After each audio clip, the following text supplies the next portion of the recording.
पिकायचं नाव ठेवायचं नदीला का मोदींचं नाव ठेवायचं मोदी नदी. सगळीकडे मोदी मोदी मोदी चाललंय. 12 महिन्यात जे संसद भवन बांधले ते गळते त्याचा हिशोब पहिला द्या आणि मग आमच्याकडे 70 वर्षाचा हिशोब मांडला. जो मुनगट्टीवारकडे नाहीये, जो भाजपकडे नाहीये. तुम्ही नखं घेऊन बसा, पण वाघ माझ्याकडे आहे. जमलेल्या सर्व माझ्या लढवय्या शिवसैनिक बांधवांनो, भगिनींनो आणि मातांनो, बऱ्याच वर्षांनंतर मी पुण्यामध्ये तुमच्या समोर येतोय. खरं म्हणजे मला आज जाहीर सभा घ्यायची होती, कारण आता लढाई मैदानामध्येच होणार, हॉलमध्ये नाही होणार. आणि जसं मी परवा मुंबईतल्या शिवसैनिकांसमोर बोलताना बोललो, ज्याचा उल्लेख संजय राऊत यांनी केला, आणि इकडे एक फोटो आहे, एक तर तू राहशील किंवा मी राहीन, आणि इकडे मला माहित नाही माझ्या पायाशी एक कलिंगड ठेवले. काही जणांना वाटलं मी त्यांना आव्हान दिलं. मी कोणत्याही ढेकणाला आव्हान देत नाही. मी म्हणजे कोण आणि तू म्हणजे कोण हे समजून घेतलं पाहिजे. मी म्हणजे माझा संस्कारित महाराष्ट्र, आणि तू म्हणजे महाराष्ट्रावरती दरोडे टाकणारा दरोडेखोरांचा, टोळक्यांचा पक्ष जो आहे, तो अख्खा पक्ष. ढेकणाला कधी आव्हान नाही देत. ढेकणं अशी अंगठ्याने चिरडायची असतात. त्याच्यामुळे कोणाला तरी वाटलं की त्यालाच बोललोय, मग त्यांनी सांगितलं माझ्या नादाला लागू नका रे. तुझ्या नादाला लागण्या एवढ्या कुवतीचा तू नाहीच आहेस. आज बरेच विषय आहेत, बऱ्याच विषयांवरती मार्गदर्शन झालेलं आहे. चला जिंकूया. बोलायला खूप सोपं आहे, पण कसं जिंकायचं आणि कशासाठी जिंकायचं हा महत्त्वाचा विचार आहे. कसं जिंकायचं हे सांगितलं गेलंय, आणि कशासाठी जिंकायचं याचा अनुभव तुम्हाला सर्वांना येतोय. मी माझं पुढचं भाषण सुरू करण्याच्या आधी पुणेकरांचा जो विषय, काल मला संध्याकाळी रिव्हरफ्रंट या विषयामध्ये अभ्यास करणारे जे काही पर्यावरणवादी आहेत त्यांनी माझी भेट घेतली. आणि तुम्हाला सगळ्यांना कल्पना पाहिजे, गेल्या काही दिवसांपूर्वी जो पुण्यामध्ये पूर आला होता, हा केवळ एका विभागाचा पूर नाहीये. काही हजारो संसार त्याच्यात उद्ध्वस्त झाले. पाऊस पडला, पूर आला, तसं मागे पानशेतचंही धरण फुटलं होतं. या गेल्या काही दिवसांमध्ये सुद्धा पूर्ण देशात, मग वायनाड असेल, केदारनाथ असेल, बऱ्याच ठिकाणी पूर येतोय, भूस्खलन होतंय. आणि याच्यामध्ये आपण नुसतं निसर्गावरती टाकून नाही चालणार. काही गोष्टी ज्या आपण चुकतो आहोत, मी चुकत नाही म्हणत, गुन्हे घडतायत आपल्याकडनं, या गुन्हेगारांना लटकवण्यासाठी म्हणून सुद्धा आपल्याला जिंकलं पाहिजे. फासावरती नसलं तरी उलटं लटकवलंच पाहिजे.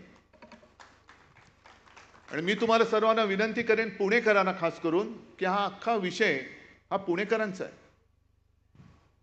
एक विकासाचं स्वप्न दाखवणं खूप चांगलं आहे, की इकडे जॉगिंग ट्रॅक होईल, सायकल ट्रॅक होईल, हे बरोबर आहे. पण त्याच्यासाठी माझ्या शहराची काय हानी होणार आहे ते सुद्धा दाखवा जरा. आणि मी फक्त 2 फोटो तुम्हाला दाखवणार आहे. हे घेऊन जा गोष्ट.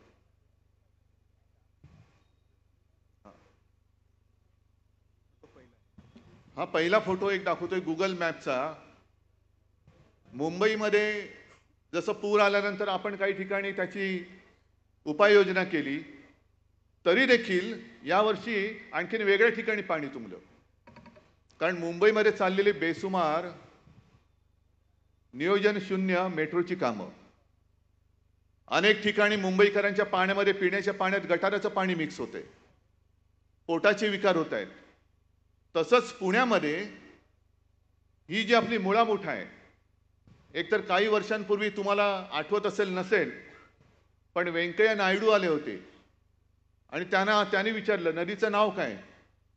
मग त्यांना कोणीतरी सांगितलं की मुळामुठा. त्याला काही काय नावं आहेत, नावं कशी पाहिजे.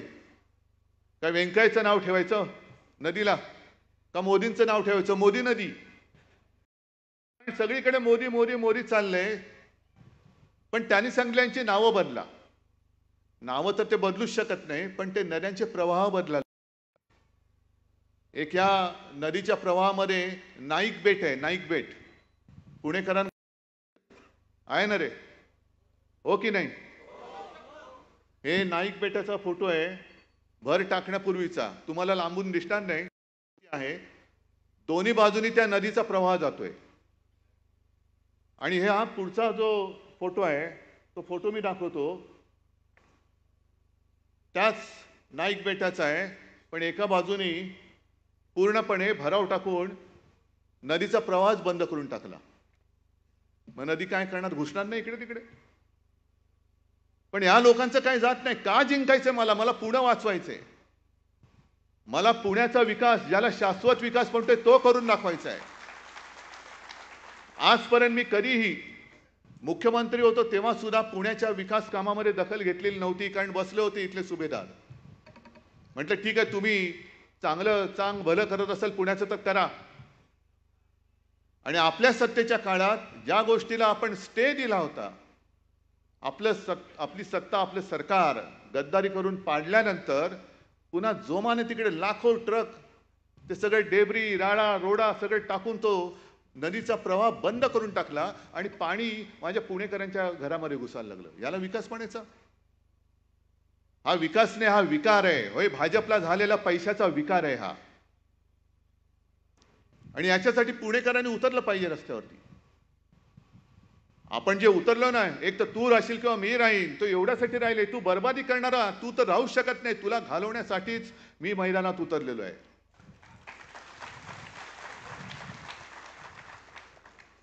हे बेट कोणाचं आहे? तिकडे भराव कोण टाकतंय? माझ्या माहितीप्रमाणे संजय, आता तुम्ही जो उल्लेख केला राम मंदिराचा, गळते राम मंदिर, तसंच नवीन संसद भवनही गळते. हे जे नवीन संसद भवन आहे ते ज्यांनी बांधलं तोच कॉन्ट्रॅक्टर या नदी बुजवण्याचं काम करतोय, ही माझी माहिती आहे. हा गुजरातचाच आहे, औरंगजेबाच्याच राज्यात जन्मलेला आहे.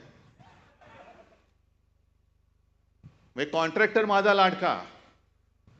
मग काय, पैसे गेले तरी जातील, जाऊ दे, पण माझ्या कॉन्ट्रॅक्टरची तुंबडी भरली पाहिजे. पुणेकर मेला तरी चालेल, पण नदी बंद झालीच पाहिजे. कॉन्ट्रॅक्टरच्या खिशामध्ये पैसा पडलाच पाहिजे. हे कॉन्ट्रॅक्टर सुद्धा त्यांना सांगतोय, जरा 3 महिने थांबवा, नंतर तुमचा सुद्धा हिशोब चुकता केल्याशिवाय राहणार नाही आम्ही. तुमचा हिशोब चुकता करू. अरे 14 महिन्यामध्ये अजून 1 वर्ष झाले नाही नवीन संसद भवन उघडून. 1 वर्ष झालं असेल जेमतेम. किती वर्ष झाली? 1 वर्ष. मोदी जे काँग्रेसकडे हिशोब मागतायत, 60 साल में क्या किया, 70 साल में क्या किया. अरे तुम्ही 12 महिन्यात जे संसद भवन बांधले ते गळते, त्याचा हिशोब पहिला द्या आणि मग आमच्याकडे 70 वर्षाचा हिशोब मागा. 70 साल में क्या किया. तुमचं सगळंच गळतंय. नाही म्हणजे जे बांधलंय ते मी बोलतोय. काय शब्द अर्थाचा अनर्थ करू नका. बाकी कुठे मी काही पाहिलेलं नाही. पण संसद भवन गळते, राम मंदिर गळते, पेपर लीक होत आहेत. सगळं गळती सरकार. याला म्हणायचं नाही तर दुसरं कोणतं आहे? हे गळती सरकार आहे. आणि पुणेकरांना सुद्धा मी विचारतोय की गेल्या 10 वर्षापूर्वी जे काही पुणे होतं आणि ज्या एका विश्वासाने, तेव्हा आमचं सुद्धा पाप आहे, आम्ही सुद्धा यांना पाठिंबा दिला होता, हिंदुत्वाच्या वेडापायी दिला होता. मग 10 वर्षापूर्वीचं पुणे अधिक चांगलं होतं की हे सगळं बट्ट्याबोळ झालेलं पुणे अधिक तुम्हाला चांगलं वाटते? ह्याचं उत्तर द्या. आणि मग तू तरी राहशील तर मी तरी राहीन, होऊन जाऊ दे, काही असेल. आता काय तुम्ही काय बोललात? खड्ड्याचं पुणे झालंय. सगळीकडेच खड्डे. मुंबईत सुद्धा खड्डे. म्हणजे जे छाती ठोकपणाने सांगत होते आमचे नितीन गडकरी की असे रस्ते मी बनवेन की 200 वर्षामध्ये खड्डेच पडणार नाही. अजूनही मुंबई गोवा रस्ता होत नाहीये. कोकणामध्ये जा, अजून गचके खातच जावं लागतं. गणपती बाप्पा चाकरमानी दरवर्षी तो सीझन आला की सगळे नाटकं होतात, सगळे राजकारणी जातात खड्डे बघायला. मग हे सगळे खड्डे जे आहेत त्याचा एक चांगला फोटो तयार करा आणि एक खड्डा पुरुष म्हणून पुरस्कार द्या त्यांना. खड्डा पुरुष, जसं युगपुरुष असतं तसं खड्डा पुरुष कोण? हे आमचे टरबूज जाऊ द्या, कुठेही खड्ड्यात घाला त्याला.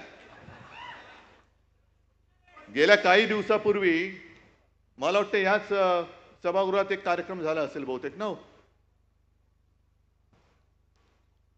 झालं होतं की नव्हतं? कोणाचा? बालेवाडीला झाला होता. म्हणजे इतिहासामध्ये जर का आपण डोकावलं तर शाहिस्ते खान जरा तरी हुशार होता, त्याचं बोटावरती निभावलं. 3 बोटं इकडे पुण्यातच कापली गेली होती, पुन्हा महाराष्ट्रात नाही आला. नको रे बाबा, बोटावरती निभावलंय. त्यातनं काही शहाणपण यांनी घेतला असता तरी परत आले नसते. पण हे परत आले कशासाठी आले? महाराष्ट्राने जे फटके दिले त्याचे वळ कोणाकोणाच्या अंगावर कुठे कुठे कसे उठले ते वळ बघायला आले होते. अरे तुझ्या कुठे उठला, माझ्या कुठे उठला? आणि त्यांचे मोरके कोण कोण आले होते? अहमद शाह अब्दालीचा राजकीय वंशज अमित शहा. अहमद शाह अब्दाली, तो पण शाहच होता, तो अहमद शाह होता. हे अमित शाह आहेत. अहमद शाह अब्दालीचा हा राजकीय वंशज हा इकडे वळवळायला आला होता. आम्हाला हिंदुत्व शिकवतोय. अरे नवाज शरीफचा केक खाणारी अवलाद तुमची, तुमच्याकडनं आम्ही हिंदुत्व शिकायचं? शिवसेनेने हिंदुत्व सोडलं का? आम्ही हिंदुत्व सोडू? कशासाठी सोडू? केवळ काँग्रेस सोबत आम्ही गेलो, तुम्ही नालायकपणाने केलं. जे शंकराचार्य म्हणाले विश्वासघात करने वाला हिंदू नाही हो सकता, तो विश्वासघात तुम्ही आमच्याशी केलेला आहात. आणि शंकराचार्य म्हणतात जो विश्वासघात करतो तो हिंदू नाही. मग तुम्ही आमचा विश्वासघात केल्यानंतर शंकराचार्य जे म्हटलेत, मग तुम्ही हिंदू आहात की नाही आहात? आणि तुम्ही जे काय करता सत्ता स्थापनेसाठी, अगदी तुमचे पूर्वज जरी काढले 1940 सालापासून, श्यामाप्रसाद मुखर्जी, मी नाशिकच्या शिबिरात सुद्धा बोललो होतो. मुस्लिम लीगने, तेव्हाच्या मुस्लिम लीगने देशाची फाळणी मागितली होती.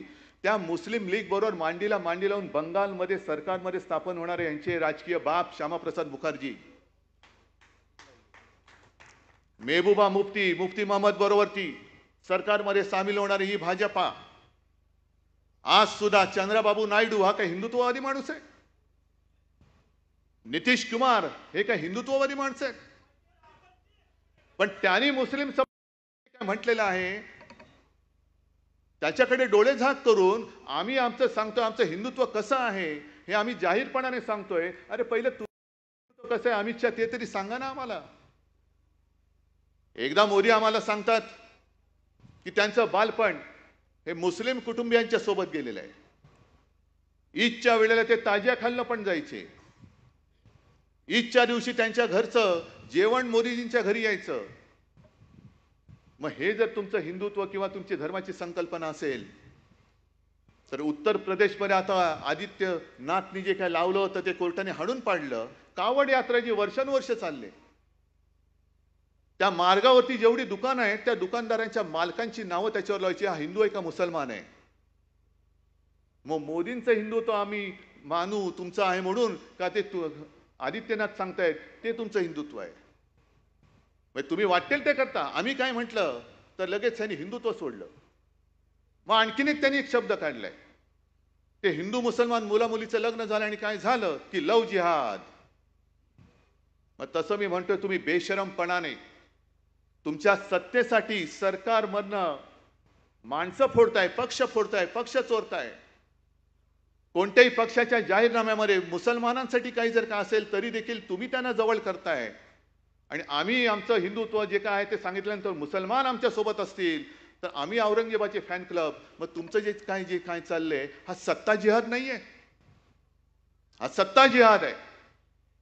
सत्तेसाठी वाटेल ते, म्हणजे तुम्ही काही करा पण आम्हाला सत्तेत घेताय तर तुम्ही आमचे. आणि म्हणून मी अमित शहाना मुद्दामून काही वाक्य ऐकवण्यासाठी म्हणून एक कागद घेऊन आलेलो आहे. हे कोणी लिहिले? ज्या वेळेला आणीबाणी होती त्या आणीबाणीच्या काळात अनेक जणांना तुरुंगात टाकलं गेलं. सरदार वल्लभभाई पटेलांनंतर इंदिरा गांधींनी तेव्हा RSS वरती बंदी घातली होती आणि तेव्हाचे जे RSSचे प्रमुख होते बाळासाहेब देवरस हे येरवड्यामध्येच तुरुंगात होते. तुम्ही जे काय आता सांगताय ना संविधान हत्या दिन आणि तुम्ही जो काय विरोध केला होता ती देवरसांची पत्र काढा, ते पुस्तक आहे आणि ती पत्र वाचल्यानंतर कळेल संघाचा आणीबाणीला पाठिंबा होता का विरोध होता ते त्या पत्रातून कळेल. पण देवरसांनी 2 पत्र ही तत्कालीन पंतप्रधान इंदिराजींना लिहिली होती आणि त्याच्यामध्ये संघ म्हणजे काय आहे ते त्यांनी सांगितलं होतं. हिंदी में है, थोड़ा सा पढ़ने की कोशिश करता हूं. त्यांनी सांगितलं की राष्ट्रीय स्वयंसेवक संघ पर सांप्रदायिकता का आरोप करने वाले भी कुछ लोग हैं, पर उनका यह आरोप निराधार है. यद्यपि संघ का कार्यक्षेत्र संप्रति केवल हिंदू समाज तक ही सीमित है, फिर भी किसी अहिंदू के खिलाफ कुछ भी संघ में सिखाया नहीं जाता. संघ में मुसलमानों का द्वेष करना सिखाया जाता है, यह कहना भी सर्वथा असत्य है. इस्लाम धर्म, मोहम्मद पैगंबर, कुरान तथा ईसाई धर्म, ईसा मसीह, बाइबल, इनके संबंध में संघ में अनुचित शब्द का भी प्रयोग नहीं होता.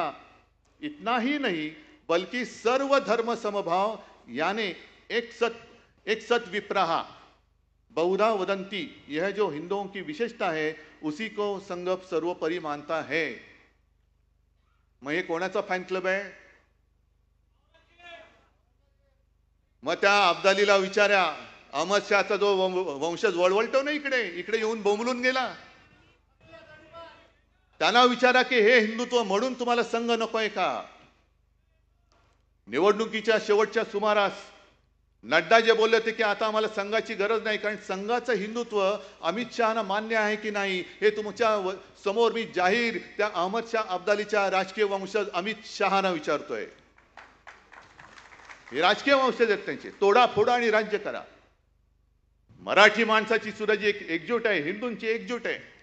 जातीपाती धर्म भांडणं लावायची, समाजात भांडणं लावायची आणि स्वतःची घरं ही चांगली सजवायची, दुसऱ्यांची घरं जाळायची, त्यांच्या होळ्या पेटवायच्या आणि तुमच्या पोळ्या भाजायच्या. हे हिंदुत्व आमचं छत्रपती शिवाजी महाराजांनी आम्हाला नाही शिकवलं. हे अब्दाली, हे तुमच्या औरंगजेबाने तुम्हाला शिकवलेलं हिंदुत्व असेल कदाचित, ज्याला आम्ही हिंदुत्व मानत नाही, ज्याला आम्ही मानत नाही.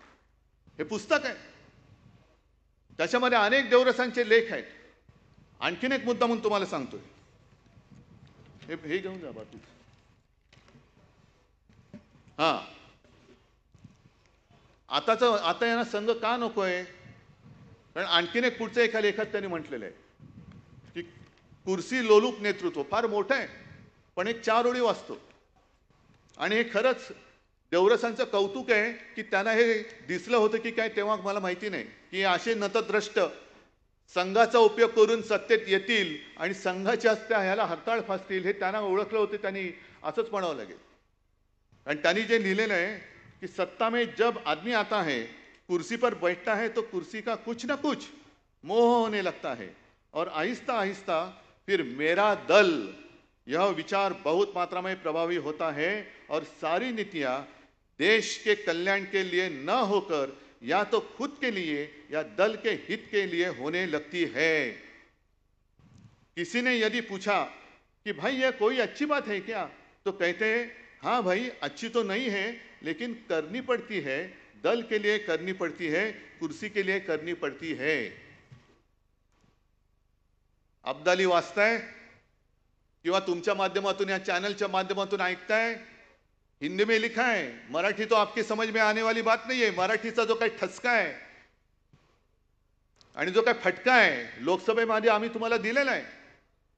पण तुम्हाला मराठी इतके वर्ष महाराष्ट्रात राहून कळत नसेल तर मुद्दामून तुमच्याच देवरसाने लिहिलेल्या हिंदीतले हे 4 ओळी ज्या आहेत त्या अब्दाली तुम्ही वाचा. आणि खुर्शीचा मोह काय आहे, पक्षाचा स्वार्थ कसा आहे, त्याच्यासाठी तुम्ही कसं काय सगळी वाट लावून काम करता आहात ते त्यांनी देवरसाने त्यावेळेला लिहून ठेवलेले. आज इतक्या वर्षानंतर आम्हाला जे वाटत होतं की हिंदुत्व हिंदुत्व हिंदुत्व आहे ना, त्यावेळेला हा एक विचार होता, नक्की होता. पण आम्ही जे काही हिंदुत्व म्हणतोय तो हिंदुत्व हा छत्रपती शिवाजी महाराजांचा जो महाराष्ट्र धर्म आहे त्या महाराष्ट्राला धर्माला पुढे नेणारं आमचं हिंदुत्व आहे, साधू संतांचं हिंदुत्व आहे. आणि मी का तडफेने उतरलोय?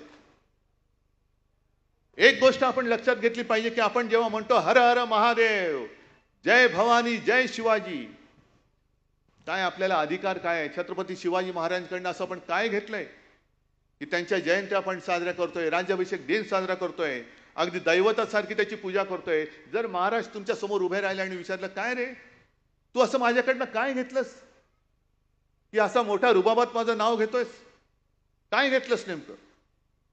तर मला असं वाटतं आत्ताच्या काळामध्ये आपण तोच एक त्यांचा गुण घेतला पाहिजे.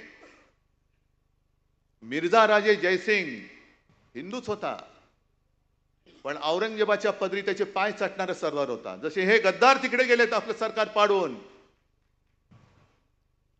तसंच प्रत्येक वेळेला भगव्याला घात भगव्याचा कोणी केला असेल तर तो शत्रूने नाही केला तर गद्दारांनी केलेला आहे. गद्दारांनी आपला घात केलाय.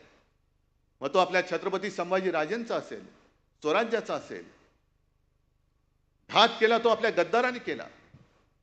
आणि त्याही काळामध्ये मिर्झा राजे जो का आला प्रचंड समुद्रासारखं सैन्य घेऊन, आणि त्यांनी ओळखलं होतं की हा माणूस वेगळा आहे, हा राजा वेगळा आहे, ह्याचा जो जीव आहे तो सिंहासनात नाही अडकलेला, तो जनतेमध्ये अडकलेला आहे. कारण हे रयतेचं राज्य आहे. रयत म्हटल्यानंतर कोणत्याही इतर वस्तूपेक्षा जनतेचा प्राण हा महत्वाचा आहे. शेतकऱ्याच्या भाजीच्या देठाला सुद्धा हात लागता कामा नये हे जर का आदेश देणारा हा राजा असेल तर त्याचा जीव हा जनतेत अडकलाय. म्हणून त्यांनी जनतेची कत्तल सुरू केली. आणि जनतेची कत्तल सुरू केल्यानंतर महाराजांसमोर पर्याय नव्हता, शरण जावं लागलं. मग पुढचा सगळा तुम्हाला तो सगळा विषय माहिती आहे. आग्र्याला तिकडे घेऊन गेले आणि आग्र्याला जवळपास त्यांना मारायचंच ठरलं होतं औरंगजेबानी, पण मोठ्या शिताफीने महाराज निसटले. आणि परत आल्यानंतर सर्व काही गमावलं होतं, सगळे गड गमावले होते, राज्य गमावलं होतं, खजिना होता तो गमावला होता, सैनिक गमावले होते, काही शिल्लक नव्हतं. म्हणजे पक्ष चोरला, चिन्ह चोरलं, वडिलांचा फोटो चोरला. अशा परिस्थितीमध्ये पुन्हा त्यांनी मर्द मुठभर असतील पण मावळ्यांना सोबत घेऊन औरंगजेबाच्या छाताड्यावरती भगवा रोवून स्वराज्य, हिंदवी स्वराज्याची स्थापना केली.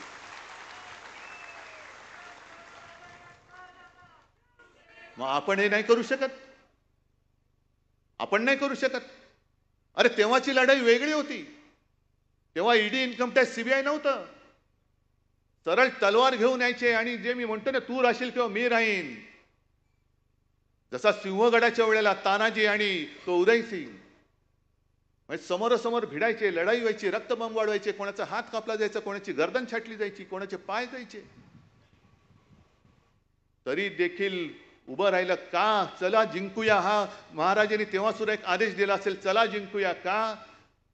कारण सगळं जे काही संकट आलं होतं ते संकट नेस्तनाबूत करून पुन्हा माझा पवित्र भगवा, हा हिंदू संस्कृतीचा भगवा, हा तिकडे मला रोवायलाच पाहिजे. त्या जिद्दीने महाराज परत आले आणि त्यांनी तो रोवून दाखवला. म्हणून आपण त्यांची पूजा करतो. मग इतिहासामध्ये आपली नोंद काय झाली पाहिजे? अरे नुसते नाव घेणारे होते नाही. मी तर असा विचार करतो की माझं प्रत्येक पाऊल छत्रपती शिवाजी महाराज आणि बाळासाहेब बघतायत की हा काय करतोय. शिवसेना प्रमुखांनी शिवसेनेची जबाबदारी माझ्यावरती सोपवली.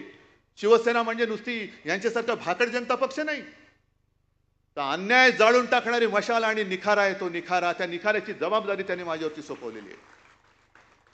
निखाऱ्याची जबाबदारी पेळणं हे फार मोठं काम आहे. मशाल सुद्धा हातामध्ये पेळणं हे फार मोठं काम आहे. कारण जी मशाल अन्याय जाळू शकते तीच मशाल घर सुद्धा जाळू शकते. आणि म्हणून मी जी मशाल निशाणी निवडलेली आहे ती जाणीवपूर्वक निवडलेली आहे. ठीक आहे, आज सुद्धा माझं आव्हान आहे, तुम्ही पक्ष चोरला, चिन्ह चोरलात, सुप्रीम कोर्टामध्ये निकाल लागणार आहे. उद्या का 6 तारखेला सुनावणी आहे. आमचा न्यायदेवतेवरती विश्वास आहे. येत्या 5, 10, 50 वर्षामध्ये निकाल नक्की लागेल. ना आता एवढा आमचा विश्वास आहे, आमचा अंधविश्वास आहे न्यायदेवतेवरती. एक 50 वर्षामध्ये निकाल नक्की लागेल. पण तो निकाल लागायचा तेव्हा लागेल. मी जनतेच्या न्यायालयामध्ये निकाल मागण्यासाठी न्याय मागायला आलेलो आहे. आणि आजचं हे जे शिबिर आहे, हे शिबिर आणि तुम्ही सगळे माझे शिवसेनेचे वकील आहात. जनता आपला न्यायाधीश आहे आणि त्या न्यायाधीशाकडे जाऊन आपल्या संघटनेची, आपल्या शिवसेनेची बाजू मांडणारे तुम्ही शिवसेनेचे दूत आहात, शिवसेनेचे वकील आहात. ही जनता न्यायालयामध्ये सुनावणी आजपासून सुरू झाली आहे आणि निवडणुकीचा निकाल लागेल तेव्हा जनतेच्या रूपाने बसलेला तिकडे तो जनता जनार्दन रूपी न्यायाधीश असेल, त्यांनी दिलेला न्याय हा आपल्या बाजूने असेल, हा मला आत्मविश्वास आहे. हा मला आत्मविश्वास आहे. बाकी कोर्टाला सुद्धा मी विनंती अनेकदा केलेली आहे. एक शेवटची विनंती करतो, नाही तर आम्ही आता नाद सोडतो. लोकशाही ही केवळ शिवसेनेची लढाई नाहीये. अपात्रतेचा निर्णय, अहो आता संपली, टर्म संपली. आता उद्या जरी त्यांना अपात्र ठरवलं तरी देखील उद्याची निवडणूक लढवू शकतात. मग आम्हाला मिळाला कुठे नाही. पण आज आम्ही तुमच्याकडे एका आशेने बघतोय की दिवसा ढवळ्या लोकशाहीचा खून करून चोर बाजार मांडणारे खुनी जर का आमच्या राज्यावरती राज्य करत असतील तर आम्ही कोर्टाकडनं अपेक्षा केल्यानंतर तिथून जर न्याय मिळायला विलंब होत असेल तर दुसरा आम्ही कोणाकडनं अपेक्षा करायची न्यायाची? मी माझ्या जनतेकडनंच करणार. कारण जनताच मग त्याला साक्षीदार आहे. जो गद्दारांनी चोर बाजार मांडलेला आहे संपूर्ण, आणि आता रेवड्या उडवत आहेत. एक तर लुटालूट प्रचंड चाललेली आहे. म्हणजे पुण्यामध्ये लुटतायत, मुंबईमध्ये लुटतायत, सगळीकडे कॉन्ट्रॅक्टर आणि कॉन्ट्रॅक्टर देऊन टाकतायत आणि त्या रूपाने पैसा उभारतात. हाच पैसा या निवडणुकीमध्ये वापरणार आणि हे कमी पडतंय. म्हणून आता लाडकी बहीण असेल, आणखीन काही असेल, म्हणजे तुम्ही लाच घेऊन मतं विकत घ्यायला बघताय. महाराष्ट्र हा स्वाभिमानाने जगणार आहे, भिकेवरती जगणारा महाराष्ट्र नाहीये. महाराष्ट्राला पाहिजे ते हक्काचं पाहिजे. आज सुद्धा त्या माऊलीला आपण मदत केली. शेतकरी काय मागतात ते द्या. त्या माऊलीला 1500 रुपये द्या, तिचा मुलगा येतोय परत.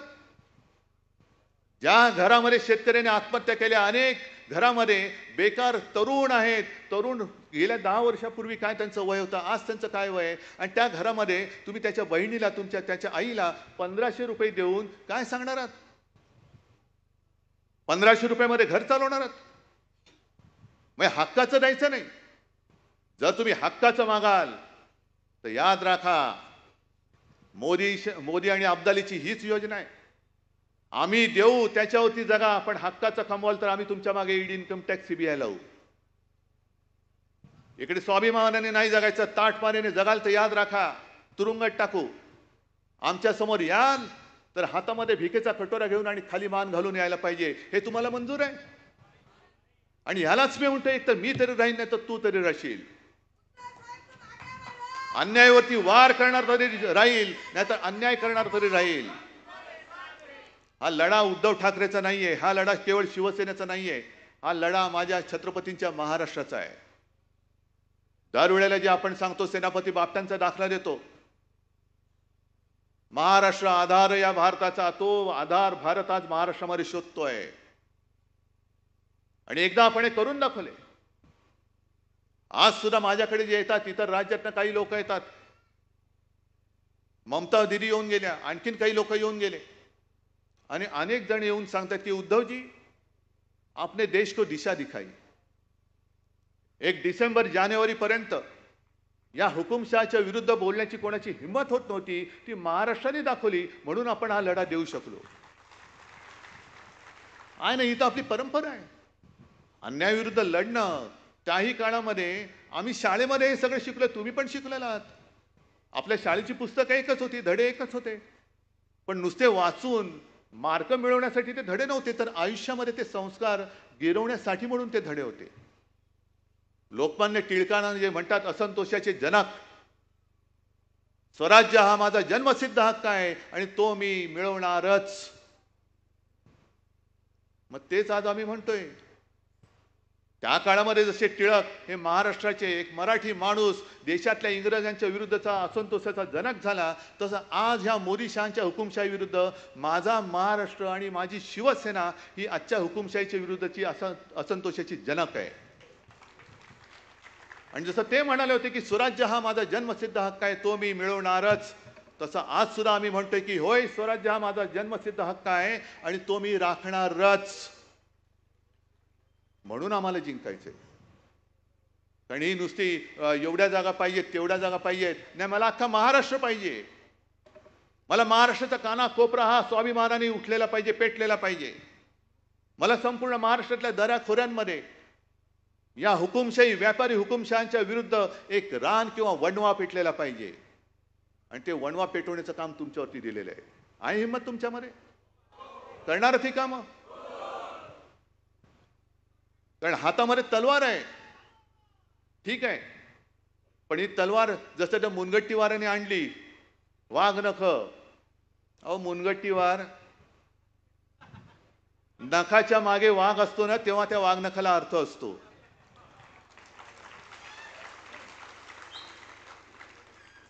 त्या वाघ नखाने अफजल खानाचा कोथळा काढलेले आहेत की नाही हा विषय वेगळा आहे, पण त्या नखाच्या मागे शिवाजी राजा म्हणून वाघ होता, म्हणून त्या नखाला महत्व आहे. आणि त्या नखाच्या मागे जर मुनगट्टीवार असेल तर पेलवतंय का ते तुम्हाला? हा झेपते का? वाघ नख आणि मुनगट्टीवार कुठेतरी काहीतरी जुळते. पण तुम्ही माझ्या महाराष्ट्राच्या स्वाभिमानाला त्याच्या गळ्याला नख लावताय, तेव्हा निवडणुकीत वाघ नख कशी असतात ती वाघ नख ही माझ्या समोर बसलेली आहेत. ही महाराजांची वाघ नख, खरी वाघ नख ही महाराष्ट्राची जनता आहे. ही शिवाजी महाराजांची वाघ नख म्हणजे महाराष्ट्रातली जनता आहे. आणि हीच वाघ नख घेऊन उद्याच्या निवडणुकीत हा जो अब्दाली आपल्यावरती चालून आलेला आहे, होय मी त्याला आजपासून अब्दाली म्हणतोय, अहमद शाह अब्दाली म्हणतोय. मला तुम्ही नकली संतान म्हणता तेव्हा लाज नाही वाटत? मला तुम्ही औरंगजेबाचा फॅन क्लब म्हणताना तुमची जीभ नाही अडखळत? मग तुम्ही अहमद शाह अब्दाली असाल आणि आहातच तर मी कशाला घाबरू? हा अहमद शाह अब्दाली पाहिजे का मी पाहिजे हे तुम्ही ठरवायचं आहे. महाराष्ट्राचा स्वाभिमान पायदळी तुडवणारा अब्दाली पाहिजे, औरंगजेब पाहिजे का छत्रपतींचा महाराष्ट्र हा अभिमानाने स्वाभिमानाने हा असा धगधगत्या निखाऱ्यासारखा भगवा हातामध्ये घेऊन नाचणारा शिवसैनिक पाहिजे हे तुम्ही ठरवायचं आहे. आणि आजचं हे संकलन खूप चांगलं झाले. ही मशाल आता घरोघरी घेऊन जायची आहे. अनेक ठिकाणी मला कल्पना आहे की आपल्या शाखांच्या बोर्डवरती आज देखील धनुष्यबाण आहे. नाही, आता तिकडे मला मशाल पाहिजे. आणि मशाल केवळ बोर्डवर नकोय, मशाल ही आपल्या हृदयात धगधगती पाहिजे. आणि आणखीन एक सांगतो, हे फार छान केलेलं आहे, याच्यात कुठेही काही चूक नाहीये, फक्त एक कमी आहे, तो म्हणजे शिवसेनेचा वाघ.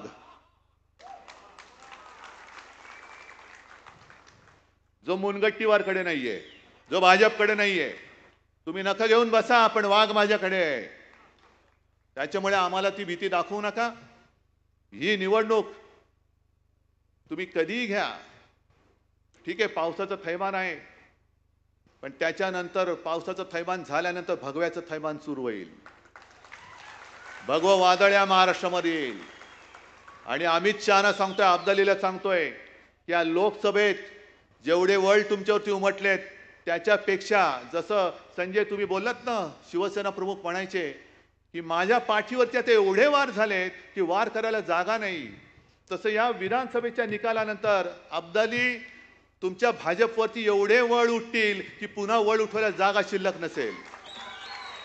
आणि मग तुमची वळवळ ही महाराष्ट्रामध्ये कायमची गाडली गेलेली असेल. आणि ती गाडण्यासाठी सज्ज व्हा, हातामध्ये मशाल घ्या आणि ह्या चोर बाजाराला, दरोडेखोरांना जसं औरंगजेबाची कबर तिकडे आपण बांधली तसेच भाजपची राजकीय कबर या महाराष्ट्रामध्ये बांधा.